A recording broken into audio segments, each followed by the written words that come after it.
Bienvenidos a otro capítulo de Efecto Dominó. Yo soy Andrés Larrio. Yo soy Diego Cermeño. Y estamos muy emocionados de traerles otra edición de nuestro podcast de análisis político del mundo. Diego, ¿cuál es el tema de hoy? Hoy nos toca estudiar el populismo europeo. Es hora de viajar al otro lado del Atlántico a ver una región que actualmente está siendo devastada por la pandemia. ¿Qué es lo que sigue para ellos y qué están haciendo sus partidos populistas? Muy bien. Para entender todo este contexto, vamos al acomodo. A diferencia de lo que varios piensan, el auge del populismo no está limitado a personajes de este lado del Atlántico. Tenemos a Donald Trump, Bukele de El Salvador y Evo Morales en Bolivia. Sin embargo, no son los únicos. Ahora, para empezar esta discusión, queremos compartir una definición formal del populismo, que es más una forma de organización política que una ideología. Una persona o partido populista es aquel que apoya la idea que la sociedad está separada en dos grupos antagónicos homogéneos. Por ejemplo, el pueblo puro contra la élite corrupta, y argumenta que la política debería ser una expresión de la voluntad general del pueblo. En el caso de Europa, estos partidos populistas se pueden categorizar en una de varios rubros. Están los partidos de derecha o ultraderecha, de izquierda o ultraizquierda, o los partidos euroscépticos, que quiere decir en contra de la Unión Europea. Pueden ser una mezcla de estas tres categorías o pueden ser algo un poco diferente, pero generalmente están bajo estos rubros. Ahora, Europa ya tiene 20 años de avances de partidos populistas. En Suiza, el Partido Popular Suizo ha sido la fuerza política más importante del país desde el 99. Es ultra tradicionalista al ser la principal razón de rechazo de Suiza formar parte formalmente de la Unión Europea. Ahora en Italia, Silvio Berlusconi, quien fundó el partido de Forza Italia, fue un agente político muy importante durante el inicio de los 2000. Berlusconi, un populista nacionalista, ha sido el primer ministro italiano que más tiempo ha durado en el cargo, 9 años, desde la Segunda Guerra Mundial. Y este proceso de partidos populistas se intensifica a partir del 2008, ya que si bien la desigualdad socioeconómica resultado de la globalización fue considerado un factor importante, estudios como un estudio del 2016 de Harvard apuntaba que lo atractivo del populismo era su énfasis en valores culturales tradicionales. Por ejemplo, que seas autoritario, actitudes antiinmigrantes o clasistas, desconfianza en el sistema de instituciones globales como el Fondo Monetario Internacional. Esto hace que los grupos que más demanden el populismo eran las generaciones mayores, los hombres, aquellos pertenecientes a mayorías étnicas o religiosas y aquellas personas de bajo nivel académico. Y en el 2016, el Brexit inaugura la época dorada del populismo europeo y también se duplica el número de partidos populistas.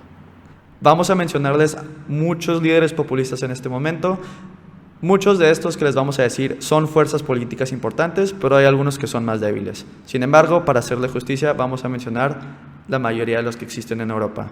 En Francia está el Frente Nacional, liderado por Marine Le Pen, y la Francia Insumisa, liderado por Jean-Luc Mélenchon.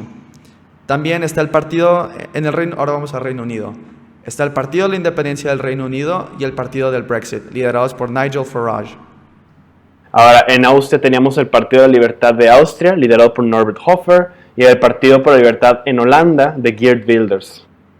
Ahora vamos a la Liga en Italia. La Liga de Matteo Salvini es el partido populista que tiene auge ahora. Y ahora en Polonia, el partido Ley y Justicia, liderado por Andrzej Duda, quien está en elecciones. Sí. Ahora tenemos en Hungría a un líder ya muy conocido, Viktor Orbán, que tiene su partido Fidesz, es un autócrata declarado.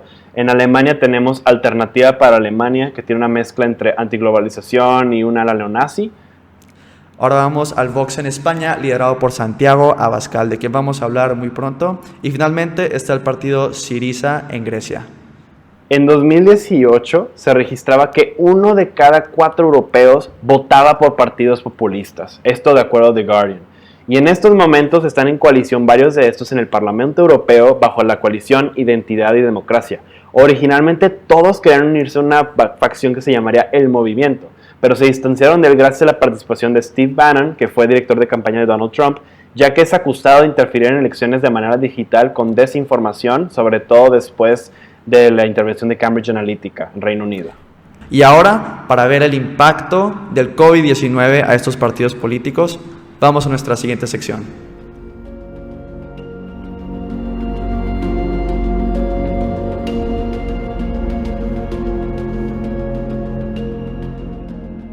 Ahora, recordemos que Europa está devastado por COVID-19, teniendo muchos de los países con más muertes registradas en el mundo. Para analizar este impacto, vamos primero a la encuesta social europea, que se fue publicada en junio 25 de este año. Esta encuesta le preguntó a habitantes de distintos países europeos si hoy pudieras votar a favor o en contra de membresía en la Unión Europea, sin importar que tu país esté en la Unión, ¿cómo votarías? Curiosamente, la gran mayoría de los países en Europa, igual, sean o no miembros de la Unión Europea, apoyan la existencia de la organización y votarían por ser parte de esta institución, a excepción solamente de Noruega y Suiza. Ahora, recordemos que no vamos a poder generalizar, entonces vamos a irnos caso por caso viendo cada país y sus casos populistas para entender cómo esta situación de la Unión Europea afecta el desempeño de los partidos populistas. Primero vamos al Reino Unido. Boris Johnson, quien ganó su elección con grandes márgenes contra el Partido Laborista a principios de este año, quien prometió que iba a sacar al Reino Unido de la Unión Europea, tenía una ventaja, era popular en el Reino Unido. En abril, el Partido Conservador, del cual Boris Johnson es líder, tenía una ventaja de 29 puntos porcentuales sobre su principal rival, el Partido Laborista inglés. Sin embargo, la reacción contra la respuesta del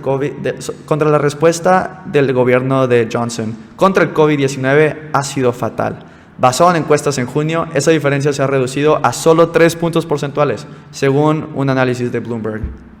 Y también tuvo que correr a Dominic Cummings, un consejero que apoyó la campaña del Brexit porque rompió las reglas de la cuarentena, poniendo un pésimo ejemplo de liderazgo para el país. Al momento de nuestra grabación, el Reino Unido es el tercer país del mundo con más muertes por COVID-19, registrando casi 44,000 muertes. Y según la encuesta que les mencionamos, el 56% de los ingleses ahora apoya a la Unión Europea, considerando que tan solo en 2016 votaron por salir de la Unión Europea. Ahora vámonos a Polonia, donde Andrzej Duda, el actual presidente del país, está buscando su reelección. Antes de las elecciones, el partido de Duda, Ley y Justicia, había amañado las leyes electorales para que ganara sin problemas sus elecciones. Sin embargo, su mal manejo de la crisis ha hecho que ahora esté en una segunda vuelta, que no estaba pronosticada, en la que está prácticamente empatado con su competidor, 50-49. Es muy estresante. Ahora vamos a España con Santiago Abascal y el Vox. Aunque contrajo el virus del COVID-19 en marzo, el presidente del Partido Populista de ultraderecha convocó una protesta contra las medidas del gobierno del presidente del Partido Socialista, Pedro Sánchez. Aunque la convocatoria invitaba a la gente a protestar dentro de sus vehículos, hacía mucho calor en Madrid y mucha gente salió de sus coches sin respetar la distancia sana. Sin embargo, según encuestas realizadas por Sigma 2 y publicadas a través del País, Vox ha perdido su momentum político que tanto presumía. En las elecciones españolas de noviembre del 2019, Vox logró volverse la tercera fuerza política con el 15% del voto. Ahora, encuestas electorales de junio indican que Vox se volvería la cuarta potencia política, juntando solo el 11.7% de la preferencia española. Y cabe recalcar que a pesar de las críticas de la reacción contra el COVID de Pedro Sánchez, que en estas mismas encuestas el Partido Socialista mantiene un apoyo similar al de las elecciones, de alrededor del 28%. Ahora, regresando otra vez al este de Europa, en Hungría Viktor Orbán ha sido el autócrata maestro de la pandemia, lo que todos estamos temiendo, ya que utilizó la pandemia para pasar una ley de empoderamiento, sí, la ley de empoderamiento, así se llama. Encarcela a quien, obviamente para trabajar en la pandemia, quien sea que distorsione hechos va a la cárcel, cancela leyes por decreto, deja de especificar límites de tiempo para mandatos y prácticamente permite que Orbán dirija el país como él quiera. Es un modelo perfecto de la democracia y liberal. Ahora vamos a Italia con Matteo Salvini. Ahora tan solo el 26% de los italianos aprueban de su trabajo, su punto más bajo del 2018 según Politico. Sin embargo, muy curiosamente, a pesar de las estadísticas de la encuesta que ya le confirmamos desde un principio, el 67% de los italianos hoy consideran que estar en la Unión Europea es una desventaja. Y ahora regresando al vecino italiano, que es en este caso Francia, Marine Le Pen, que fue contrincante de Emmanuel Macron, actual presidente, hace, 3 años, venía en su vida en enero con una intención de voto presidencial de 45% de acuerdo al Financial Times. Tenía toda la posibilidad de volver a ganar si es que decidiera volver a correr. Sin embargo, el COVID-19 cambió el panorama político francés. Su fuerza bajó y aunque tuvo un buen desempeño en las actuales elecciones locales, el Partido Verde francés nos dio la sorpresa. Ganó las elecciones en Annecy, en Besançon, en Burdeos, en Lyon, en Marsella, en Estrasburgo. Y esto hace que el Partido Verde y el tema del cambio climático, del cambio ecológico, que fue tan malo para Macron, se convierta en una demanda nacional. ¿Qué va a hacer entonces una populista que estaba en contra de subir impuestos para prevenir el calentamiento global? Eso va a ser muy interesante por ver. Y el caso que más nos alegra es el caso de Alemania. Gracias a la maestría con la que ha manejado Angela Merkel la crisis, siendo ella una doctoranda en química y una expertise científica en el manejo de la pandemia, ha mejorado el posicionamiento de su partido en los votantes, ya que ahora tiene el 36% del voto. Sin embargo, el Partido Populista Alemán, Alternativa por Alemania, ha sido el peor impactado de toda Europa por la pandemia. Su intención de voto está debajo del 10% y es muy probable que se fragmente el partido, ya que despidieron a un líder por sus conexiones a grupos neonazis. La división va a estar con base en alemanes de la antigua Alemania Oriental y Alemania Occidental. Eso sí son buenas noticias. Y ahora, para analizar toda esta información que ya les dimos, vamos a nuestra siguiente sección, el movimiento.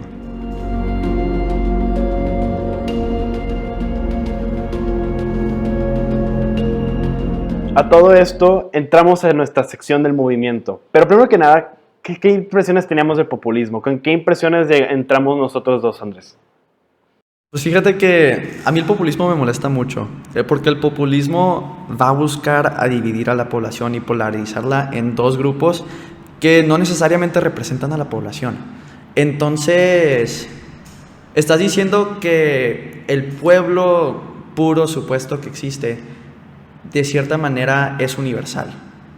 Y la verdad, también tengo que reconocer que el populismo nada más va a suceder y nada más va a tener éxito cuando la población general, igual, o sea, yo admito que yo estoy generalizando al decir la población general, está desilusionada con el gobierno tradicional. Si el gobierno tradicional no le puede cumplir a la mayoría de la población, el populismo va a existir. Ahora, yo también pienso eso mismo. Yo creo que es muy divertido ver cómo creen los absolutos y muchas veces es donde yo encuentro debería haber más discusión. Cuando tú tienes estos absolutos deberías encontrar esto que llamamos el campo medio, el espacio medio. Muchas veces creo que el populismo no permite eso. Realmente se queda en la parte de los absolutos nada más y a partir de ahí quiere proponer, o a veces ni propone, simplemente llega al poder con su discurso de división. Pero yo creo que es importante ahora considerar que el populismo, si tú me dices, es que esta persona o este partido es populista, no me dicen nada. O sea, tenemos partidos de ultraderecha, tenemos partidos de ultraizquierda, tenemos euroscépticos, nada más en Europa. Entonces, si se lo quisiéramos aplicar esto de populismo internacional, es yo creo que una muy buena discusión que podríamos tener al respecto. Y es que en sí es nada más es el tipo de liderazgo y organización política, no implica ninguna ideología. Pero es que a mí la otra cosa que me molesta de la polarización es que en una campaña electoral la polarización no se vuelve un tema de proponer una visión. Simplemente se trata de vilificar al enemigo y de evitar que el otro gane, lo que hace que cada campaña electoral se vuelva más y más tóxica, que nada más hace que se polarice más la población. Entonces, eso es algo malo de la polarización que a mí me molesta y me preocupa. Y cuando líderes populistas intentan polarizar a la gente, eso es lo que hacen. Instigan el miedo hacia los supuestos enemigos, que quieras o no, no necesariamente son enemigos. Son ciudadanos de tu mismo país o de tu misma organización. No son personas necesariamente distintas. Ahora, las condiciones mismas que nos permiten que esto crezca, la desigualdad que estamos mostrando, yo creo que el populismo simplemente termina siendo una consecuencia de muchos problemas de desigualdad percibida, ya sea real o no, de desigualdad social, desigualdad socioeconómica, de género, entre otras cosas. La verdad, ahí entran muchísimos temas. Pero también vemos que también está este divorcio generacional. La gente que quiere el populismo son estas personas que no entienden el mundo que están viviendo. O sea, están en un momento donde tal vez a sus 30, 40 años el mundo era una manera, pero ahora es completamente diferente. Entonces, es encontrar esos caminos para que si vamos a querer polarizar, es en un tema de vamos a tocar temas difíciles que nos polarizan, no te voy a etiquetar de X, inserte el insulto que quiera aquí. O sea, no, yo creo que ya no estamos para eso. Y a todo esto, ¿cuál podría ser el futuro de los partidos populistas en Europa? Pues es muy difícil predecir algo general, porque como ya dijimos, cada país tiene sus propios problemas y en ciertos países los populistas se aferran al poder y en otros países van en picada. Y yo la verdad lo que espero es que esto sea una reacción no solo para los partidos populistas, sino para los partidos tradicionales, que partidos que se basan más en tener sistemas de tecnócratas o gente especializada en ciertas posiciones de gobierno, se den cuenta que sea que lo que sea que estaban haciendo, hacía que la mayoría de los miembros de sus países se sintieran, bueno, no la mayoría, pero que muchísima gente de sus países se sintiera separada de la realidad. Y nunca se trató de cerrar esa brecha. Sí, yo también considero que era una oportunidad de oro la pandemia para la Unión Europea de mostrarse como una organización política confiable. Y eso es lo que no hicieron con Italia en los primeros momentos de la crisis. La Unión Europea dejó morir a Italia, no quiso apoyarla en los primeros meses y generó conflictos fuertes a nivel Unión Europea, que es por eso que tantos italianos están desilusionados, se sienten abandonados, se sienten a la deriva de una organización que ellos ayudaron a fundar. Y eso se me hace que es muy importante de explicar, porque es muy probable que haya notado una diferencia entre la encuesta social europea y la opinión italiana. La mayoría de los italianos, según esta encuesta social europea, aún apoyan ser parte de la Unión Europea. No significa que haya necesidad de reformar esta Unión Europea, ya sea para fortalecerla o debilitarla según el interés de cada poder político. Sin embargo, yo lo que pienso que está pasando es que la crisis de la pandemia también inspira el miedo al cambio.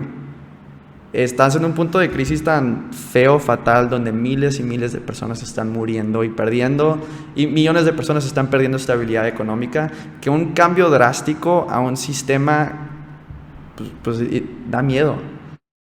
Un gran profesor en mi carrera me decía que a veces el populismo es esta necesidad de querer retomar control, el rumbo de mi propio destino.